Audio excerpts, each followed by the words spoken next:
Welcome back, everyone. Today we're doing a deep dive into the world of agile product management. Not just, skimming the surface, but really getting into why it's everywhere these days, why so many teams swear by it. So whether you're like prepping for a big strategy meeting at work, or maybe you're thinking about trying agile for your own team, or even if you're just, well, as into productivity as I am, this deep dive is for you. And wow, you've given me a ton to work with here. Podcast clips, articles, even some notes about like a company that totally revamped its whole product roadmap because of Agile. Okay, so before we get too far, let's make sure we're all starting from the same point. What exactly are we talking about when we say Agile product management? Because it's definitely not that old waterfall method, right? Like imagine planning a road trip where you map out every single gas station stop before you even leave your driveway. Agile is way more about like staying flexible, adapting to whatever's happening on the road. Yeah, it's more like building the car as you're driving it. Piece by piece, you're getting feedback from your passengers along the way. Hey, are we still headed in the right direction? You wouldn't wait till you got to the Grand Canyon to realize you should have packed hiking boots. Right. Okay, so we're ditching the rigid itinerary. Embracing a little spontaneity on a road trip, I can get behind that. But what's the driving force behind Agile? Like, what makes it actually work? It's all about the core principles. They're like the secret sauce. Because it's not just about speed, right? Yeah. It's about making sure you're moving in the right direction. And those principles, they're like your GPS guiding you toward what really matters. Okay, I'm following you. So let's talk about those guiding principles. Well, for me, one of the biggest aha moments was understanding just how important customer centricity is in Agile. It's not about building something we think is cool. It's about solving a problem for the people who are actually going to use it. Right, like that saying, fall in love with the problem, not the solution.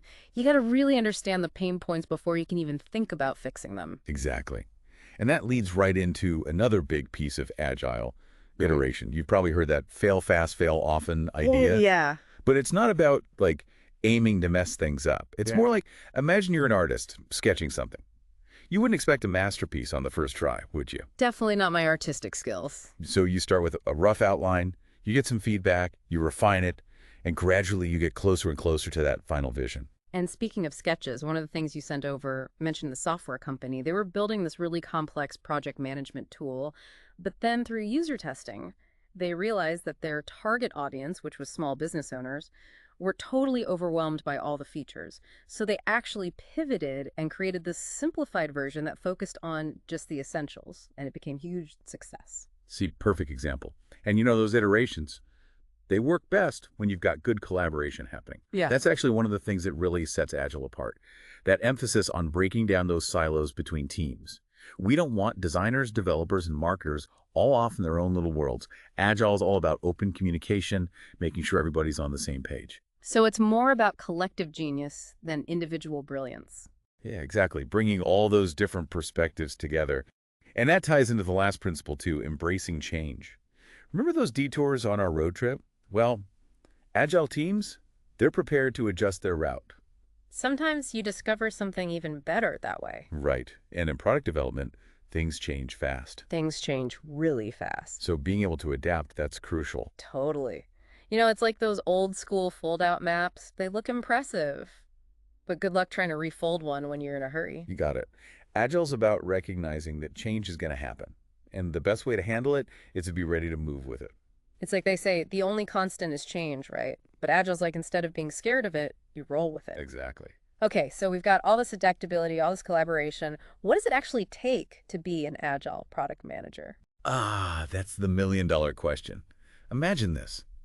You're not just the one making the map, carefully planning the route. You're the captain of the ship, navigating through, whatever storms come your way. And you've got to make sure your whole crew has what they need to do their best work. It's a tough job, for sure. Yeah, no kidding. It sounds like you're always switching gears. Big picture strategy 1 minute, then solving some urgent problem the next. I'm guessing good communication is crucial. Oh, absolutely. Like mission critical. Agile product manager. They're like communication superheroes. They're the bridge between the stakeholders, the developers, and of course, the people actually using the product. Right, can't forget about them. Never. So you're taking these complex ideas, you're turning them into steps everyone can understand, keeping the whole team moving in the same direction. Making sure that message doesn't get lost in translation. Yeah. Reminds me of that game, Telephone. By the end, nobody has any idea what the original message was. And in Agile, the product manager, they're the ones making sure that doesn't happen. Love it. Okay, so speaking of tools, you mentioned those Agile frameworks earlier. What are we talking about there? So these are like your tried and true recipes for Agile success. Each one's got its own little spin on things. First up, you've got Scrum. It's all about these short bursts of work, like mini projects within the bigger project. They call them sprints. I've heard of those. Then there's Kanban, super visual. Picture a whiteboard, right? Yeah. But digital. And you've got your tasks, and they're moving across the board like to do, in progress, done. Oh, yeah, I use something like that for my own to-do list. Helps to actually see things moving forward. Exactly. And last but not least, we've got Lean, all about maximizing value, minimizing waste.